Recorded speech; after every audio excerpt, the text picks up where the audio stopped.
ఇక mutton bones curry వండుతున్నాను. అయండి ఇక mutton curry. Mutton అంటే మటన్ కర్రీ కాదు, మటన్ బోన్స్. ఇక 3 స్పూన్ల మంచి నూనె వేసిన, కొంచెం నూనె కాగల. నూనె కొద్దిగా కాగినాక ఉల్లిపాయలు వేసుకుందాము. ఇక ఉల్లిపాయలు పెద్ద 2 ఉల్లిపాయలు కోసేసిన నేను.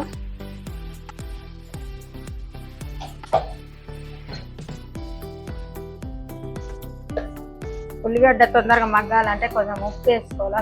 స్పూన్ ఉప్పు వేసిన నేను.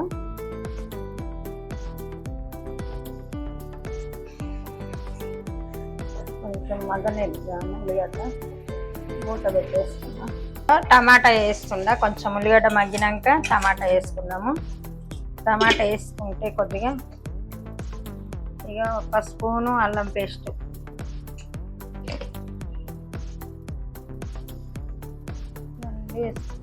స్పూను పసుపు,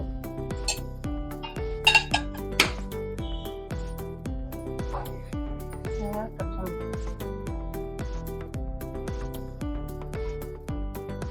ఉల్లిగడ్డ టమాటా పసుపు అన్నీ వేసినాక కొంచెం మగ్గనిద్దాము.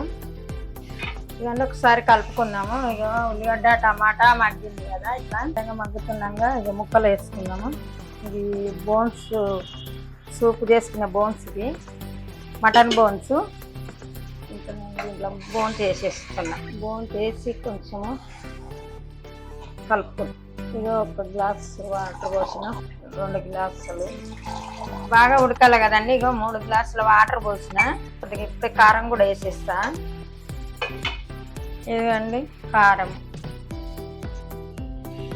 1 స్పూన్ వేసిన, స్పూన్నర కారం. ఇవన్నీ వేసుకొని కొంచెం కలుపుకున్నాక మూత పెట్టేసుకుంటే ఉడికేస్తుంది. అయిపోయిందండి, మూత పెట్టేస్తుండే ఉడకాలి కదా. ఇక మటన్ మసాలా వేసుకున్నామండి. కొంచెం మటన్ మసాలా వేసుకొని ఒక 5 నిమిషాలు ఉడికించుకున్నాము. ఇక మటన్ మసాలా వేసిన కొద్దిగా కలుపుకొని బొక్కల కర్రీ రెడీ అయిపోయింది. ఒక 5 నిమిషాలు ఉడకాలి. 2 నిమిషాల నుంచి దించుకుంటే అయిపోతుంది కదా. మసాలా వేసిన అయిపోయింది. ఇంక ఇది బౌల్లోకి తీసుకుందాము.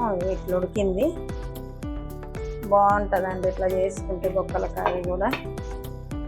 ఇంకా బంద్ చేస్తున్నా. ఇదండి అయిపోయింది.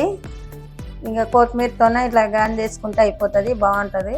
ఇంకండి మటన్ బోన్స్ కర్రీ ఇట్లా బాగుంటుంది. ఇట్లా చేసుకోండి మీరు కూడా.